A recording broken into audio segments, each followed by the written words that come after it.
নতুন দল নিয়ে যে শুধু এই প্রশ্নটি তা না, বরং এখানে বিদ্যমান যে রাজনৈতিক ব্যবস্থার অংশীদার আছেন তারা বিভিন্নভাবে বিভিন্ন আঙ্গিকে বিভিন্ন ধরনের প্রশ্ন করছেন। আমরা এই প্রশ্ন করাটাকে স্বাগত জানাই, কিন্তু যেই প্রশ্নটা করছেন যে সরকারের সুবিধা নিয়ে নতুন দলটি সংগঠিত হচ্ছে, এই প্রশ্নটি একেবারে অবান্তর। এই কারণে যে নতুন যেই সরকারও তো আসলে ছাত্ররা সরকারের মাইনরিটি। সরকারের এতগুলো উপদেষ্টা, এতগুলো দপ্তরের মধ্যে ছাত্ররা মূলত, আমরা যদি বলি দুইটা আপনার এখানে দপ্তর অথবা মন্ত্রণালয় তাদের হাতে ছিল, আরেকজন যিনি মাহফুজ আলম আছেন তার হাতে আপনি জানেন যে কোনো মন্ত্রণালয় নেই। তো এই দুইটি মন্ত্রণালয় আবার এমন না যে তারা যেহেতু এখানে কোনো পার্লামেন্ট নেই, এখন তারা বড় কোনো সিদ্ধান্ত নিতে গেলে তখন তারা ক্যাবিনেট মিটিংয়ে এটা পাশ করে নিয়ে আসতে হয়, তারপর সেখানে একটা অধ্যাদেশ জারি করতে হয়, তারপর সিদ্ধান্ত নিতে পারে।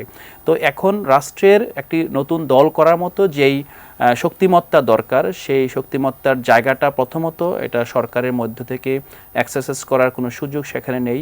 দ্বিতীয়ত হলো যে আপনি আসলে কাদেরকে বলছেন যে তারা সরকারের সুবিধা নিয়ে দল গঠন করবে?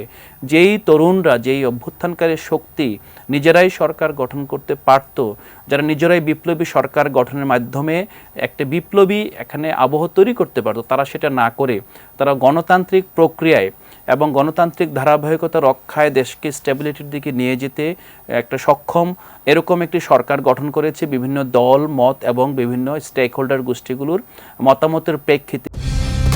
কালার এক্সপার্ট, জর্জ স্যাপ এবং মাইল্ড অন হ্যান্ডস টেকনোলজি সমৃদ্ধ অরিক্স ক্রিস্টাল ওয়াশ আপনার লন্ড্রি এক্সপার্ট। সেই শক্তিটা তো গণঅভ্যুত্থানের মধ্য দিয়ে রাজনীতিতে এসেছে। এটা এমন না যে হঠাৎ করে কোনো একটা কুয়ের মাধ্যমে, কোনো একটা সুযোগের মাধ্যমে, যেটা আমরা অতীতে দেখেছি, ক্ষমতা এসেছে এবং রাষ্ট্রপ্রধান নিজেই রাষ্ট্রপতি ভবনে বসে বসে দল গঠনের নেতৃত্ব দিচ্ছে। এই ব্যাপারটা তো এখন হচ্ছে না এখানে। আর একটা বিষয় আপনি যদি দেখেন, এই দলের যদি নেতৃত্বের দিকে তাকান, আমরা কিন্তু সরকারে যারা আছেন সেই শীর্ষ নেতৃত্বের দিকে তাকিয়ে নেই।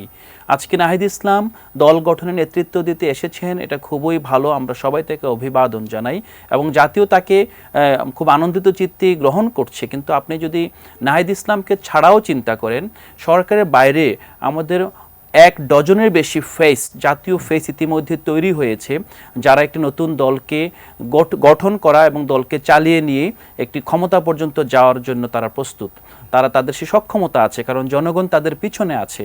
এই প্রেক্ষাপটে আপনারা যদি অথবা কেউ যদি প্রশ্ন উঠায় যে সরকারের সুবিধা নিয়ে দল গঠন করা হয়েছে, তো আমরা উল্টো প্রশ্ন করতে চাই যে এখন যারা এই গণঅভ্যুত্থানের পর সরকারকে, ইভেন একটা দুর্বল সরকারের সুবিধা নিয়ে যারা এই যে আমলাতন্ত্রকে, ইভেন পুলিশ প্রশাসনকে, ইভেন মাঠে ঘাটে, ইভেন যে ডিফেক্ট যে পাওয়ারের পকেটগুলো আছে, সবগুলো পকেটকে যারা দখল করে নিল, তাদের ক্ষেত্রে আমরা কিভাবে তাদের মূল্যায়ন করব?